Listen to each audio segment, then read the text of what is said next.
Ngatho cia mwanya muno ni undu wa gucoka na ndirehoka no urathie na mbere wega.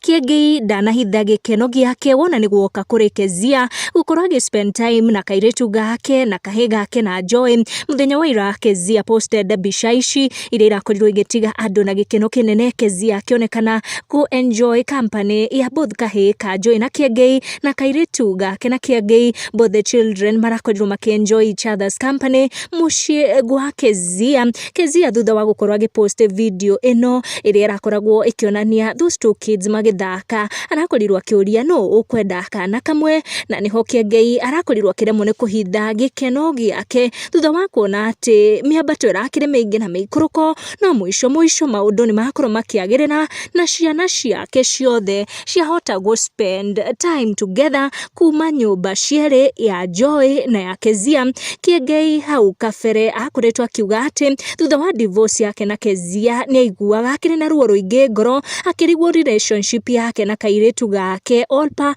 uria igukorwo itari, akionania ati now he's a happy man, kuria akorwo akiuga na quote, we are here to prove God through forgiveness, nasi nyinyi pia mujipange na wenu. Kiengei ndanakorwo akihitha gikeno giake na ni akorwo agithie na mbere na kuikia tutumiri tuigana na kuri Kezia ndu wa Kezia gukorwo akionania even on her end after Joy gukorwo agitwara ciana icio kanitha kuria JCM ati we ni aracioya ona akiga spend time nacio both in the house and outside. Aha naho Kiengei akiuga itoguo very excited following gikeno giki kinene gia kuona ati family ciake ni cigite thayo, atimia eri ni maigite thayo na ciana ikanjia gukura iri hamwe. Gukinya ndeto icio hau, make sure you turn on your notification or subscribe niguo hingo ciothe ukamukira video citu. Tucemanie na next one.